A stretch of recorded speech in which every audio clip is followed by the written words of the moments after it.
Ano nga ba ang General Round Devotion? Ito'y ating alamin. Welcome po sa Filipino Folk Magic, ang aking personal YouTube channel na aking ginawa upang mabahagi at maitala ang mga aral na aking natutunan sa karunungang lihim at mahika.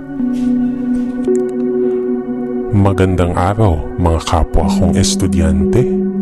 Sa araw na ito ay pag-uusapan natin ang iba't ibang mga topic tungkol sa debosyon. Pag-uusapan natin sa araw na ito kung ano nga ba ang pagdedebosyon. Paano nga ba magdebosyon? May oras pa ng pagdedebosyon. Ano ang tamang pamaraan ng pagdedebosyon? Pag-uusapan din natin sa araw na ito kung ano ang General Round Devotion. Ano nga ba ang debosyon? Ang debosyon ay isang dasal sa loob ng 49 days. May mga taong nagsasabi na ito daw ay dapat 49 days sa lalaki at 48 days sa babae. Ngunit sa aking mga natutunan, ang pagdedebosyon ay mainam na gawin ng lahat, whether lalaki or babae man ang magdedebosyon. Gawin ito sa loob ng 49 days. Sa mata ng Diyos, tayo ay pantay. Meron po tayong tinatawag na gender equality. Kaya dapat, whether lalaki or babae, ay gawin ang pagdedebosyon sa loob ng 49 days. Ito'y gagawin sa unang biyernes ng buwan at gagawin ito araw-araw sa loob ng 49 days. Hindi po pwede na makalaktaw kahit isang araw. So for example, ikaw ay magdadasal every day. Hindi po pwede na lumampas ng 12 a.m. ng gabi sapagkat ito ay considered na sunod na araw. So dapat bago mag 12 a.m. ay nakapagdasal na po kayo within that day. Sa loob ng araw na yun ay nakapagdasal na po kayo. Okay? Ang debosyon ay mahalaga para sa mga nag-uumpisa na matuto at gustong mapagana ang orasyon. Ang pagdedebosyon ay hindi biro dahil kailangan natin linisin mabuti ang ating sarili upang tanggap tayo sa mata ng Diyos. Kailangang iwasan lang ang mga salitang masama na hindi ikakalugod sa Diyos. Matuto tayong magpatawad sa kapwa. Sa pagdedebosyon, kasama na nito ang poder at pondo.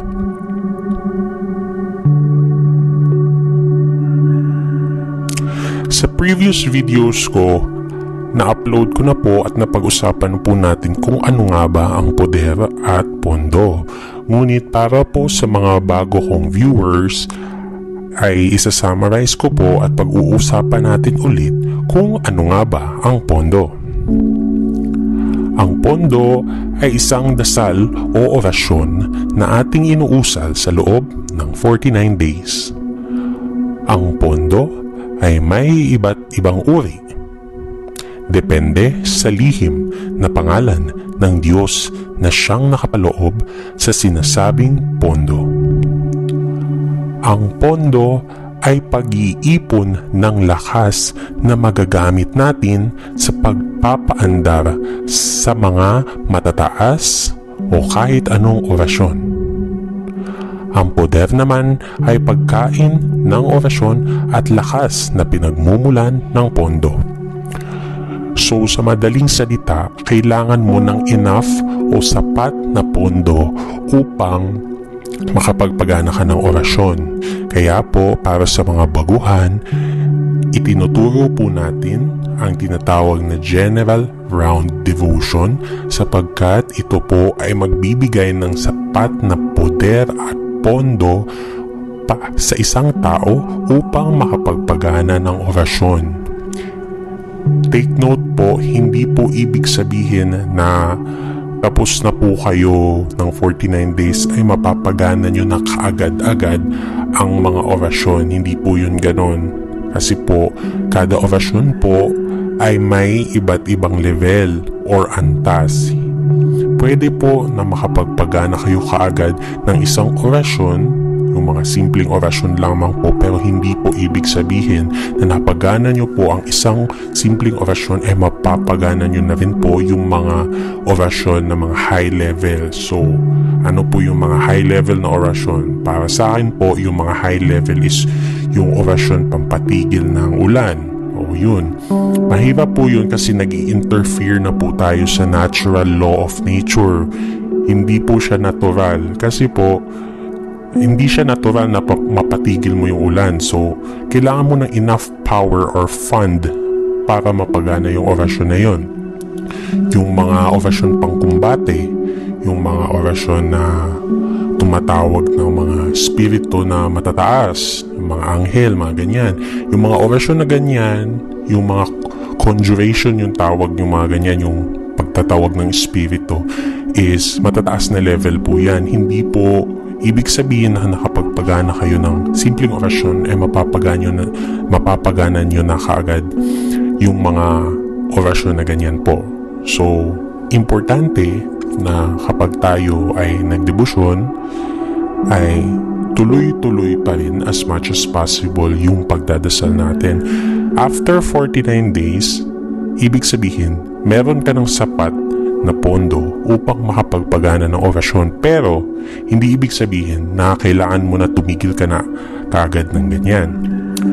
Para sa iba, pwede po na every Tuesday at every Friday na lang po kayo magdasal ng mga pakain na dasal. For example, kung may medal kayo, Tuesday at Friday nyo lang dadasalan pag natapos nyo na yung 49 days. Pero para naman sa iba and according din dun sa natutunan ko sa ibang maestro, mainam pa rin na everyday as much as possible magdadasal tayo upang madagdagan ng ating mga pondo at ating poder sa ating sarili. Para when the time comes, pag dumating yung oras na kailangan mong magpagana ng orasyon na medyo mataas, is mapapagana mo. Meron nga bang tamang oras ng pagdedebosyon? So, ganito po yun. Sa natutunan ko po, ang tamang oras or recommended na oras po ng pagdedebosyon ay tuwing oras ng krus. So, ano nga ba ang oras ng krus? Ang oras ng krus ay 12, 3, 6, at 9. Yan po ang oras na pa-krus. Ngunit, hindi po yan strictly na kailangan yan po talaga yung oras na magdadasal kayo. For example, meron kayong trabaho o meron kayong lakad. So, hindi nyo kayang magdasal sa ganyang oras. So, pwede naman po kayong magdasal o magdebosyon o magdasal ng poder o pondo ng kahit anong oras. Ang importante lamang po, especially para sa mga baguhan at sa mga nagdedebosyon pa lamang, is hindi tayo lalagpas ng isang araw nang hindi nakapagdasal. So whether or kahit anong oras yan, mapa-alas 4 pa yan, mapa-alas 2 pa yan, alas 11 pa yan, ang importante sa isang araw nakapagdasal ka. Yun po ang importante. Okay po?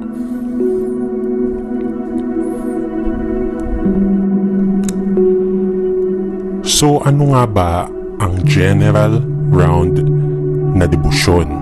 So ang general round na debosyon ay ang pangkalahatan na panalangin sa lahat ng mga kargada, pangdepensa at mga orasyon. So itong general round na devotion na ito na aking ibabahagi sa videong ito ay mayroon ng poder, may pondo at meron din po itong bakod. So mainam po ito para sa mga taong nagsisimula pa lamang ng pagtuklas o pag-aral sa lihim na karunungan po.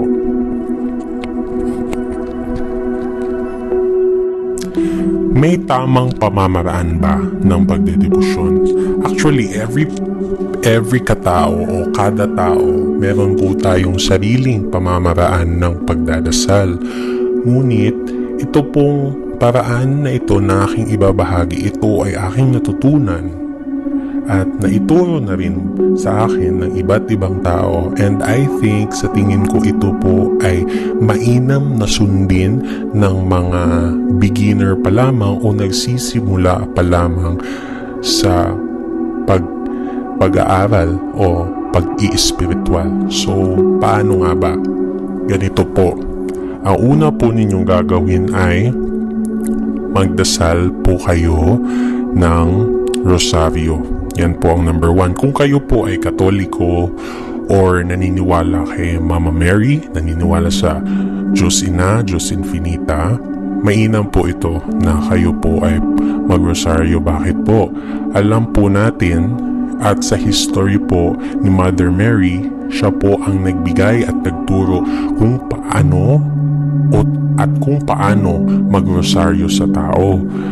Itinuro niya po ito sa atin because ito po ay isang paraan upang maprotektahan natin ang ating sarili mula sa mga masasama or mula sa mga evil spirits. So, kung kayo po ay nagre-research at nagbabasa about kay Mother Mary o sa Diyos Infinita, malalaman niyo po na siya po ay malakas, siya po ay kind, siya po ay smart, at siya po ay may care sa tao. Kaya po binigyan niya po tayo ng rosary to give us protection, magbigay ng protection sa atin. At kung nakikita niyo rin po sa internet, maraming video na nagpapatotoo na ang demonyo ay takot at naiinis kapag nakakarinig ng tao na nagdadasal ng rosaryo. So yan po ang number 1, ang pagro-rosaryo. Number 2 is magdasal po kayo ng pambungad na panalangin. So ano nga ba ang mga pambungad na panalangin? Yun po ang Ama namin, Aba Ginoong Maria, sumasampalataya at luwalhati. So yun na po. So number 1, rosary. Number 2, pambungad na panalangin. Pagkatapos niyan, magdasal po kayo ng sariling panalangin. So diyan po kayo humingi ng mga kapatawaran, sabihin niyo po na kayo po ay magdedebosyon, sana po kayo ay gabayan, sana po walang distraction, mga ganyan. Yan po ay dadasalin niyo po pagkatapos ng pambungad ng panalangin. Pagkatapos po niyan, ang number 4 po ay ang paglilinis ng sarili. So importante, kagaya ng sinabi ko kanina, importante na ang isang tao ay malinis kapag siya ay nagdebosyon. Dapat po, kahit po sa kultura ng wika or yung mga western tradition, it is important po na tayo ay malinis. Whether physical o spiritual, dapat po ang tao ay malinis bago po gumawa ng mga ritual or mga panalangin. So, paano nga ba ang paglilinis? So, kailangan po bago po tayo magdasal, tayo po ay nakapagligo, malinis ang ating damit, mga ganyan po. Tapos po, yung pang-apat po na ating gagawin, yung paglilinis ng sarili, is magdadasal po tayo ng Anima Christi. So ano nga ba ang Anima Christi? Ang Anima Christi ay isang dasal ng mga Kristiyano upang, sa karunungang lihim, ito po ay ginagamit upang ma-cleanse at malinis po natin ang ating sarili. So uulitin ko lang po, ang number 1 ay magdasal po kayo ng rosaryo. Number 2 ay magdasal kayo ng pambungad na panalangin. Number 3 is magdasal po kayo ng sariling panalangin na humihingi ng kapatawaran, mga gabay, kahit ano po. Tapos, number 4 is Anima Christi upang malinis natin ang ating sarili, whether physical at spiritual din. Ang ikakalima po ay magdasal kayo ng isang bakod. Kagaya ng previous na mga video ko, ang bakod ay maihahantulan natin sa isang protection spell.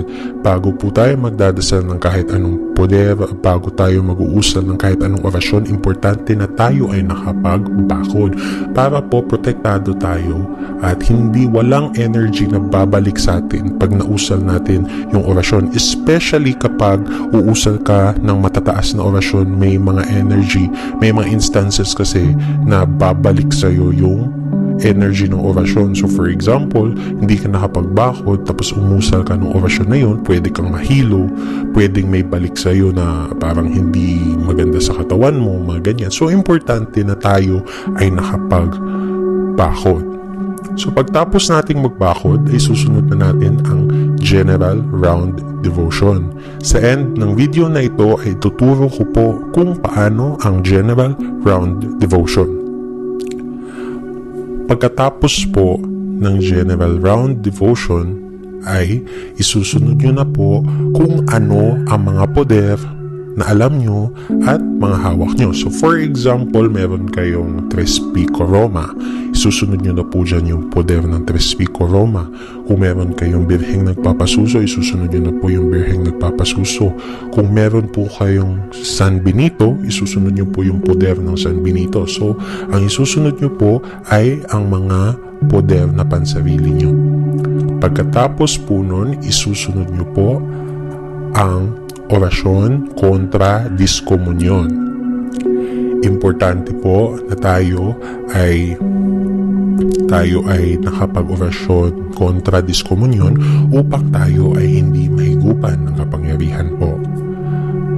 Pagkatapos ng orasyon kontra diskomunyon ay magdasal po tayo ng tinatawag na panilaw. So, ang panilaw ay isang orasyon upang tayo ay hindi masilip ng kahit ano, ng kahit sinong tao o kahit ng mga elemento, mga ganyan. Walang makakasilip o parang makakalapit sapagkat ang orasyong panilaw from galing na sa name nito, ito po ay panilaw. Walang makakasilip sa iyo. At ang last part ng pagdadasal mo ay ang balabal ng Ama. Actually, marami pong balabal na available, pero para po sa mga beginner, ang i-recommend ko po ay ang balabal ng Ama. Ang balabal ng Ama, lahat po ng mga sinasabi ko ay gagawan ko po ng video upang mas maunawaan po ninyo. Pagkatapos po ninyo magdasal ng balabal, ay magdasal po kayo ulit ng pansariling panalangin, pagpapasalamat na natapos nyo po ang pagdedebosyon na hindi kayo nadidisturbo, mga ganyan-ganyan. Pagkatapos po is, yun na po, tapos na po kayo magdasal, so mag-sign of the cross na po kayo ulit. At pagkatapos po nyan is, tapos na po kayo sa pagdedebosyon. So, kailangan ba natin ng kandila kapag tayo ay nagdedebosyon? Actually, is mainam po talaga na tayo ay nag-open ng candle. Pero kung wala po talagang kandila, is pwede naman po magdasal. Mas better lang po talaga na merong kandila. Kailangan din po ba natin na may altar? Ang answer po dyan is hindi necessary na may altar, pero mainam po talaga na meron tayong altar. Kasi yung altar po natin dyan, parang nandyan yung energy nandyan yung energy na nafe-feel natin na kapag nagdadasal tayo na nasa harap ng altar, mas nafe-feel natin at mas nafe-visualize natin kung yung ating pagdadasal, mas nafe-feel natin kapag tayo ay may altar. Okay po? So, yun po ang mga importante na mga points na dapat niyo pong matutunan at tandaan sa pagdedebosyon. At ngayon po, ituturo ko na po kung ano ang General Round Devotion.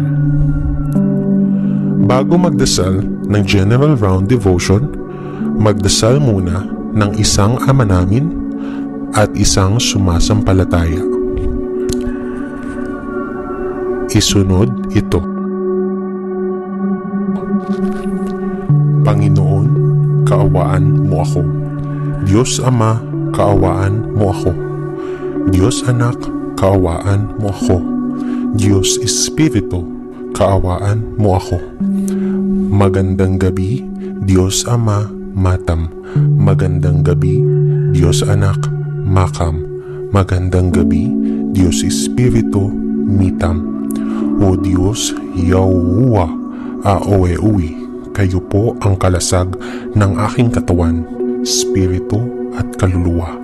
Ako po ay tulungan at ipagsanggalang sa tulong ng lahat ng mga santo at santa at mga anghel na mandirigma at lahat ng mga nagkakatipon sa kaluwalhatian ng Diyos Ama.